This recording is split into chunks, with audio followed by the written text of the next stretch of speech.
Assalamualaikum warahmatullahi wabarakatuh. Kembali lagi di channel Nasihat Kehidupan Misteri.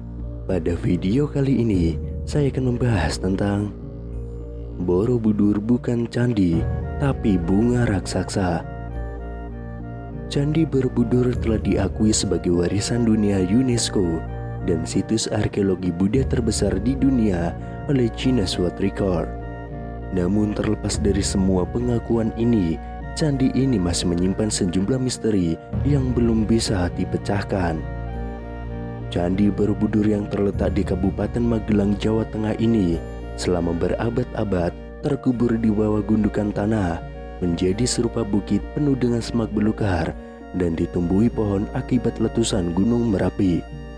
Lantas pada tahun 1814, atas peran Gubernur Jenderal Britania Raya Thomas Stamford Raffles, candi ini mulai menjadi perhatian pemerintah kolonial. Raffles jugalah yang pertama kali menuliskan nama Borobudur dalam bukunya History of Java. Borobudur memang masih banyak menyimpan misteri, seperti bagaimana cara membangunnya, dari mana asal batu tersebut, lalu bila batunya berasal dari Gunung Merapi, bagaimana cara membawanya, mengangkatnya, dan juga menyusunnya. Letak Candi Borobudur yang juga tidak biasa, berada di atas bukit yang dikelilingi oleh dua pasang gunung kembar, yaitu Gunung Sindoro Sumbing dan Gunung Merbabu Merapi. Padahal candi lain dibangun di tanah datar juga menjadi teka-teki yang belum terjawab. Pada tahun 1931, seniman dan pakar arsitektur Hindu-Buddha W.O.J. Newenkam mengajukan sebuah teori bahwa dataran Kedu atau lokasi Borobudur berdasarkan legenda Jawa dulunya adalah sebuah danau purba. Borobudur dibangun melambangkan bunga teratai yang mengapung di atas permukaan danau. Ini menjadi sebuah hipotesis yang disambut perdebatan hangat oleh kalangan para ilmuwan saat itu. Di dalam bukunya Feat Borobudur Mir atau Danau Borobudur, Newenkam beranggapan desain arsitektur Candi Borobudur pada dasarnya merupakan representasi dari bentuk bunga padma atau lotus, simbol kesucian dalam Buddhisme. Desain bangunan ini diibaratkan menyerupai ceplok bunga teratai dengan daun dan bunganya mengelilingi bakal buah yang terletak di tengah-tengah kolam, tulis Newenkam. Pada awal tahun 1932, Newenkam kembali menulis opininya di jurnal Netherlands in the Oud and New. Dia mengatakan bahwa bangunan raksasa itu didirikan untuk melukiskan bunga teratai sebagai penghormatan atas Buddha Maitreya. Menurutnya secara mitologis, sosok ini dinarasikan lahir dari rahim bunga teratai. Borobudur ialah bangunan bunga teratai raksasa dari jutaan kubik batu andesit yang menyembul di tengah sebuah danau. Pada tahun 1937, dirinya kembali melakukan penelitian lanjutan dengan mempelajari topografi daerah di sekitar Candi Borobudur. Hasil penelitian ini pernah dimuat di harian Algemene Handelsblad pada 2 Mei tahun 1937, lengkap dengan gambar peta dan juga daunnya. Dari rekonstruksi diandaikan Candi Mendu dan Candi Pawon yang berada pada satu garis lurus dengan Candi Borobudur berada di dataran dengan lokasi di tepian danau. Dari Candi Pawonlah, kata Newenkam, dapat diperoleh panorama Borobudur yang paling bagus. Sementara itu, untuk membuktikan hipotesisnya ini, Newenkam menunjukkan beberapa nama desa di sekitar Candi Borobudur yang berhubungan erat dengan danau dan air, seperti Tanjung Sari, Bumi Segoro, Sabrang Rowo, atau Segaran.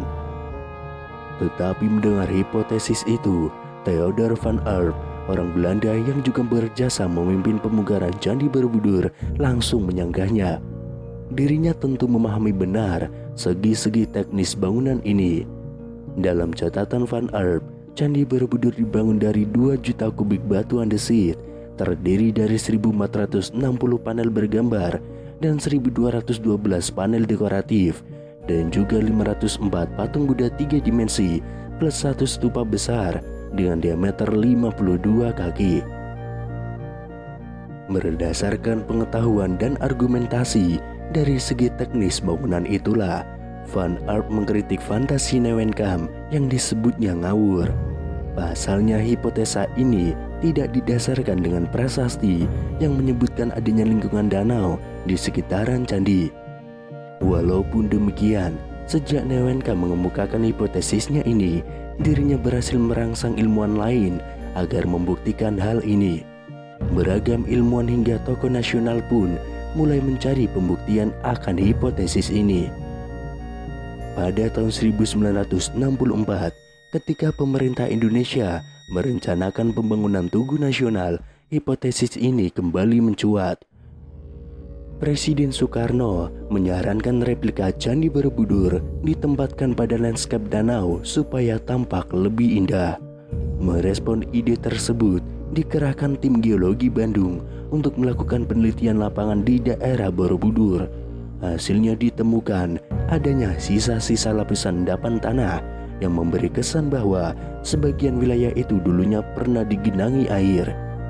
Namun keraguan kembali muncul setelah peneliti berkebangsaan India yakni Thani Kaemoni melakukan riset di kawasan Borobudur pada tahun 1983. Disebutkan bahwa dalam penelitiannya dengan pendekatan palinologi ternyata gagal menemukan serbuk sari tanaman air. Di dalam bukunya Palynological Investigation on the Borobudur Monument, dirinya menyimpulkan bahwa tidak ditemukan sedikit pun polen sebagai indikasi adanya tumbuhan rawa-rawa atau tanaman air.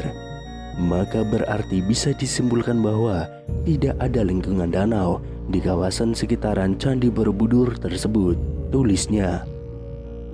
Tetapi pada tahun 1986, wacana danau di sekitar Candi Borobudur kembali mengemuka.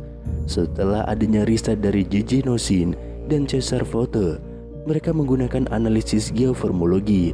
Berdasarkan interpretasi foto udara plus observasi lapangan, dari hasil penelitian ini mereka menyimpulkan bahwa dataran di sekitar Borobudur memang pernah menjadi lingkungan danau, tetapi bukan pada masa dinasti Selendra, namun jauh saat bumi masih zaman kuater, yakni 600.000 tahun yang lalu.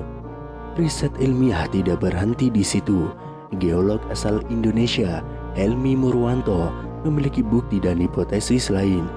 Dengan pendekatan geologi, dirinya justru menemukan endapan batu lempung yang mengandung serbuk sari tanaman air komunitas rawa.